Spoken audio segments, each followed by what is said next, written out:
Hello there, my very good friends. Andy here for WhatCulture Wrestling, back in the studio after a long few weeks. But this video is going to be all about the recent WWE releases. We've got the real reason, or the reported reason, that WWE is making roster cuts at the moment. We've got specific notes on Braun Strowman and Riley Osborne. And on top of that, we've got the controversy, shall we say, surrounding the NXT releases, the reasons for those, and responses from Cora, Jade, and Gigi Dolin. I'm Andy, this is WhatCulture Wrestling, this is the news, all of that good stuff. And look, this release storm has been a big story. The releases happened 3 or 4 days ago at this stage, but new details keep coming out, and there's lots of stuff to talk about. So this is probably going to be a relatively long one, but I think we've got to break it all down. I think we've got to cover it from every single angle and pick this thing apart and try and find semblances of the truth somewhere.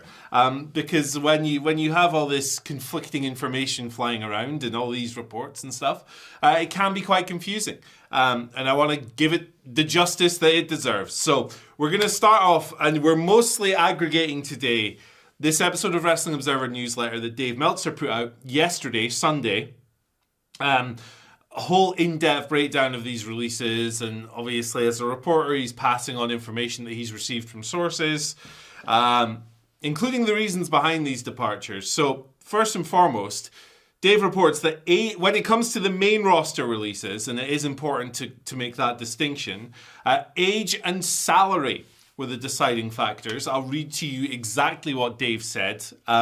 Essentially, the cuts are being made because a lot of it has to do with guys and women getting up in age, and they're looking at people who they're not going to use well compared to their salary going forward.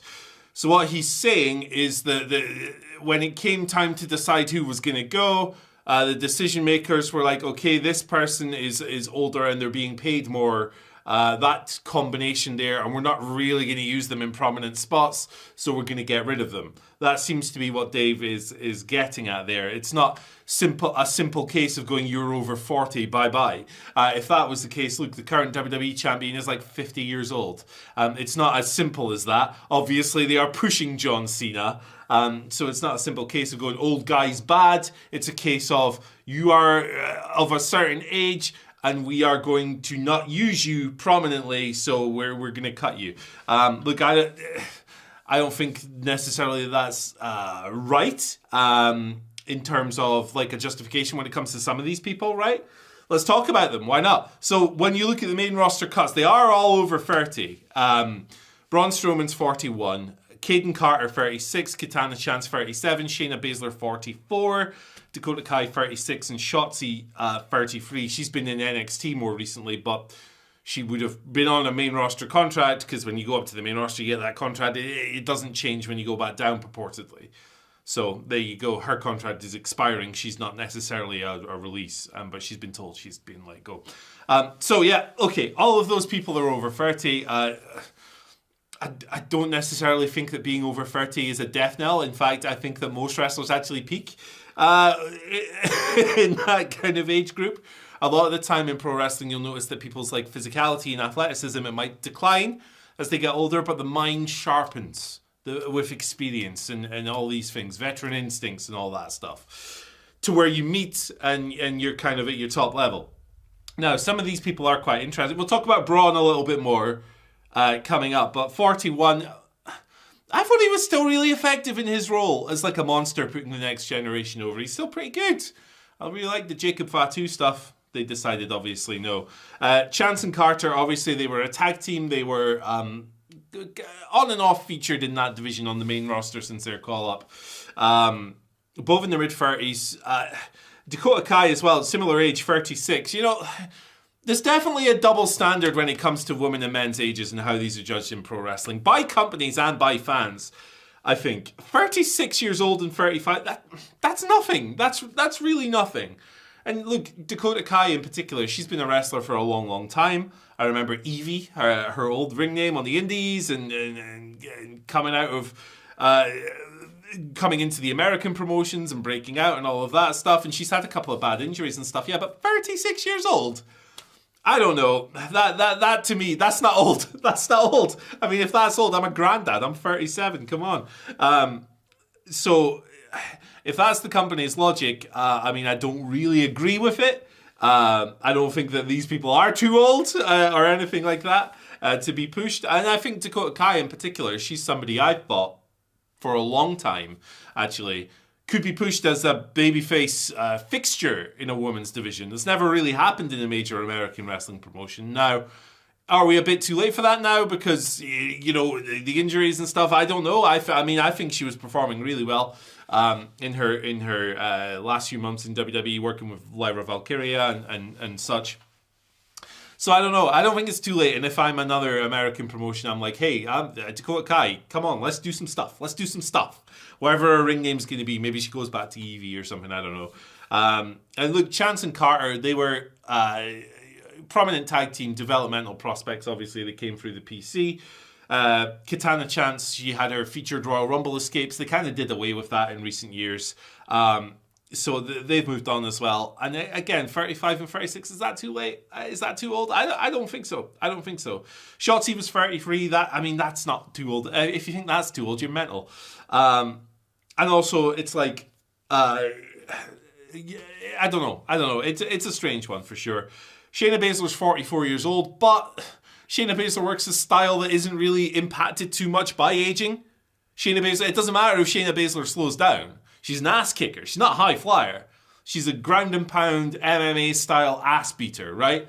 She's not out here doing tope con hilos and all kinds of crazy flips, space flying tiger drops and stuff.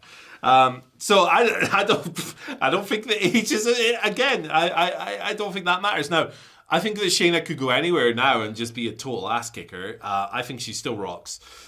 She's just never really had that role on the main roster. They've never promoted her in the same way that they did in NXT or when she was in Stardom and companies like that. So I think she's going to be absolutely fine. She can just do Bloodsport and reign that. Go back to Japan. There's all kinds of prospects for her. But yeah, it's that combination of age and we're not going to do anything with you that seems to be the thing. So look, I mean, if it's a case of we're not going to do anything with you at all, right? And it comes to the point where their contract's expiring, maybe this deal's up in a month, like Shotzi's, for example. I mean, okay, sure, whatever, right? Like, that is a pretty cut and dry case. It's like, we made a 10-year commitment or a 5-year commitment, however long the contract was to you. That commitment has come to an end. Thank you. We're not going to renew it. Yeah, it's kind of cold, but it's not as brutal as cutting someone before the contract expires. If you make, say, a 5-year commitment to someone and you fire them after 2 years, I don't think that's as fair, particularly when the company is richer than ever these days. Now, looking at the NXT releases, it's about an even split between people who were over and under 30, but that wasn't the report. The report was main roster people. So, yeah, look, it's always brutal when people lose their jobs. It's one of those things where, I mean, our narrative is kind of similar all the time. It's, hey, look, if you make a 3-year commitment to someone or a 5 or whatever, that should be you should fulfill that. You should see that out. If otherwise, sign shorter contracts, right? That would just be fairer on the workers. So obviously, best wishes to everyone who was let go. I hope they'll land on their feet if they're going to continue wrestling. I think that a lot of these people are going to be absolutely fine. I mean, Dakota Kai, who's not going to want to sign Dakota Kai? Gee whiz. But there's other people on that list as well. I'm sure there was some other stuff about Braun and his salary before, but we'll move into that story now. Why not? Let's talk about Braun Strowman. Same report, same Wrestling Observer Radio. Dave Meltzer reporting the Strowman's high salary reportedly played a part in his release. Here's what Dave said. He's one that the salary was high. One person told me that they felt that he was paid more than how they were using him, I guess is the best way to put it. His salary played a part in this. So yeah, look, Braun at this stage in his career was kind of like a high level, like a jobber to the stars, right? Like, that's not an insult. He's still really over. He's still credible as an ass kicker because he's a giant and he's good in that role. He's fun. But like, his role in the company was putting people like Jacob Fatu over at this stage in his career. It wasn't to be Universal World whatever champion. So if they're looking at that and going, we're paying this guy an awful lot of money, that seems to be where they've gotten to that. But again, man, I thought he was really effective in that role. I thought he was really good. Yeah, he's 41. Yeah, he's slowed down a fair bit. It's noticeable when he runs around the ring that he's not quite as explosive as he used to be. And he's had some serious injuries too, so that probably plays a part. Also, being a large man and doing all those crazy running spots and stuff, yeah, that'll take a toll, man. That'll take a toll. But he was still solid. He was still pretty good. I'm not sure what happens with him next. When it comes to money and stuff like that, I think that it depends how much you value and how much you want to get paid and stuff, right? Because like, what's his market value going to be coming out of this if WWE perceived his salary to be too high? I have no idea. He should hold himself to high standards. All wrestlers should. I think they should go out and get the best possible deal for them imaginable. But look, I'm sure there are plenty of avenues for a guy like Braun post wrestling if he doesn't want to do this much anymore. The last time you got released, it was a very similar reason that was cited. It was salary again, if I recall correctly. And he obviously ended up doing some Control Your Narrative stuff, not a whole lot else. They did a quick Ring of Honor appearance. But he was ultimately brought back. I don't know, wrestling in general seems to hate big guys these days. I'm sure there are obvious examples that I'm missing, but giants in particular. Omos is not on television in WWE. Nobody can explain why. In AEW, the larger wrestlers like Lance Archer and people like that typically aren't pushed all the way to the top. The taller wrestlers. Look, WWE, obviously, look, guys like Randy Orton are like 6'4", they're like stealth giants. But the true big men, the true giants of the industry, they're not really used all that well in the year of 2025, in big 2025. And I think that sucks. I think there should always be roles for gigantic human beings to cause chaos in pro wrestling. But look, I like Braun a lot. I get a lot of enjoyment out of watching him truck people and run around the ring and send people through the barricade. And I think he's a really fun performer. I think he's a lot of fun to watch.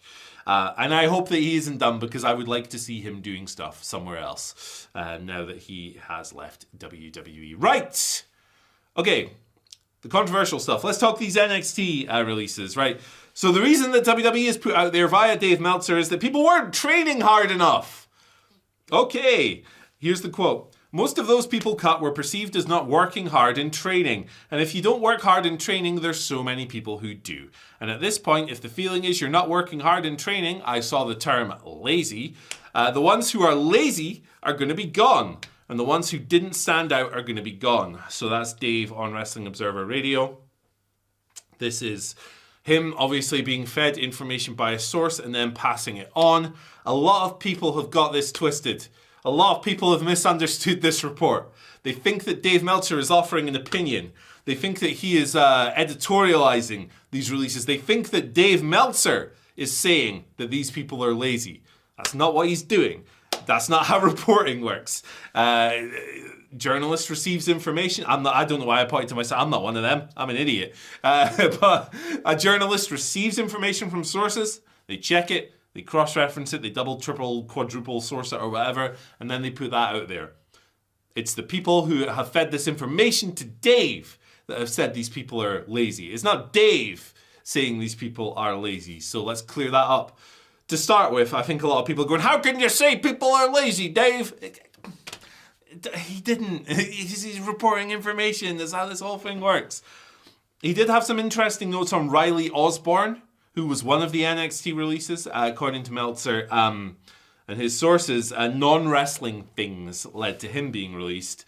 His situation was one of those where it had to do with non-wrestling things. There was just, not political, that's not the right word, but there were certain things that happened with him, and it kind of led to him being off television. So Riley Osborne has tweeted recently insinuating that he was actually injured or not cleared to compete at the time of his release. But Dave did editorialize this one a bit. He said, talent-wise, he's good. He's someone that AEW should at least take a look at, take a chance at. He never really got to show it there. I was always impressed with him. And when I was asking people there, it was like, oh yeah, he's really good. Yeah, but he was not cut over his talent or anything like that. So interesting one to follow, I think. Only 27 years old. Again, that's young in wrestling terms. But hey, apparently 9 years later, he'd be considered too old. I don't know. It's crazy. It's just a wild situation to pick apart. But I think what a lot of you are here for is Cora, Jade and Gigi Dolin, who responded to this report about not working hard enough and being lazy. And were understandably annoyed by the comments that have come out from WWE's sources of Dave Meltzer or whatever. I'll read you their tweets. They responded to one of the aggregations that went out. Gigi was first. She said, "When I wasn't traveling to work for either of the two companies I was working for, I trained very hard 3 to 4 days a week, bumping my ass off and doing cardio drills and with one of the best / toughest coaches I've ever worked with. And worked out every single day, with live events every other weekend. So yeah, I don't want to hear this, lol. The way my body feels says otherwise."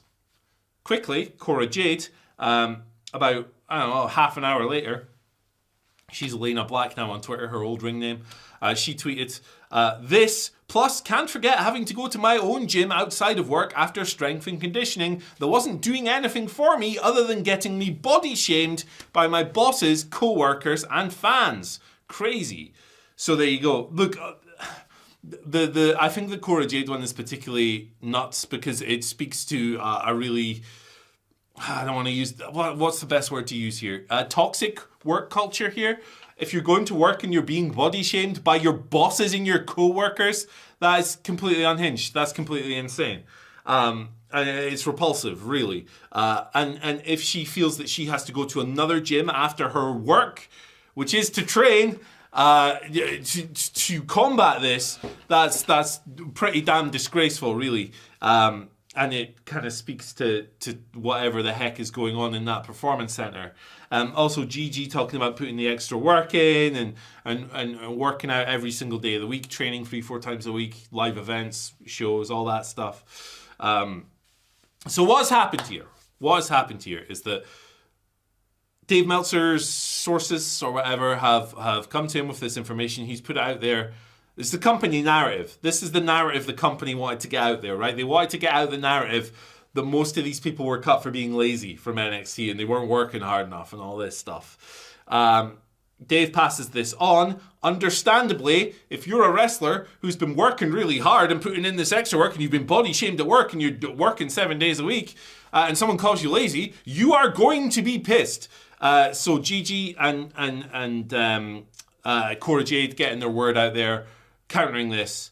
I fully support that. Look, if the company has put a false narrative out there via a reporter and it conflicts with your version of the truth or just the truth, you absolutely should speak up. So shout outs to them for combating this stuff. Look, here's the thing with all of this, right? It was only a few weeks ago that Triple H was talking about wrestlers being complacent. Specifically, he mentioned wrestlers moving up from NXT, going to the main roster, losing a bit of their shape, not working as hard. And he said this publicly. He publicly said that wrestlers are getting complacent and he doesn't like it. This should have been a private conversation, but he said that out in the open. He put that out there a few weeks ago. It was like mid-April.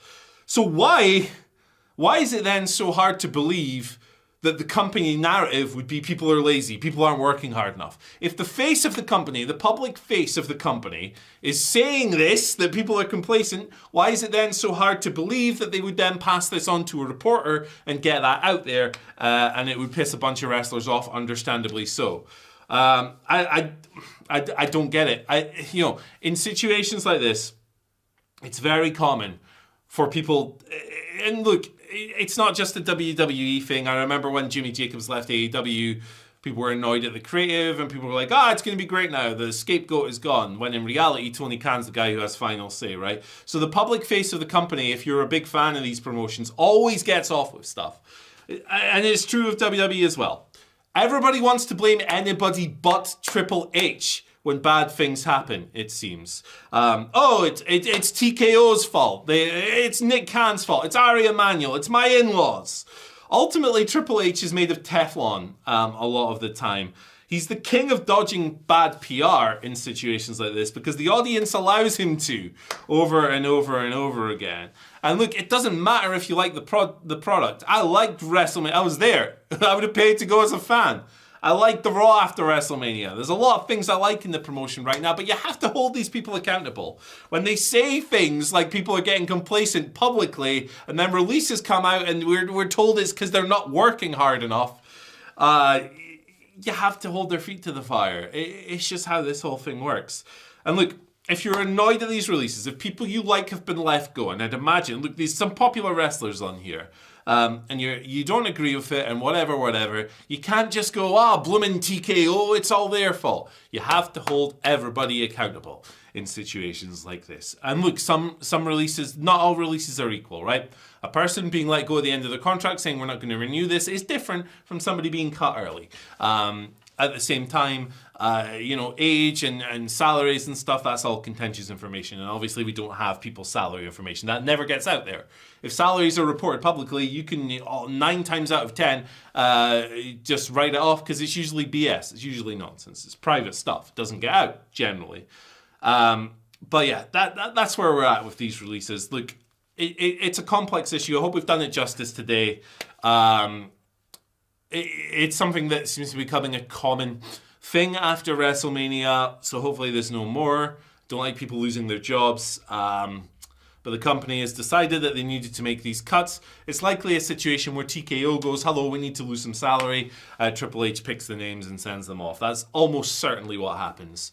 And yet, it's not, couldn't be Papa H, could it? Look, he's written some TV people like. I get it. I like a lot of the TV too. At the end of the day, he put people on blast for being complete. He's no angel. None of these corporate suit types are in any wrestling promotion anywhere. But I'm going to wrap this one up. We'll be back with a second news video later on today talking about a wild WWE re-signing that seems to have just happened. But hey, I've been Andy. Thanks for joining me on this video. If you like this one, check out what we got right here for you. It's a total timeline of Steve Austin versus The Rock. Complete change of pace for you today. The feud from start to finish. It's a great video. Wonderful work by everyone who worked on it. I'll see you later. Bye.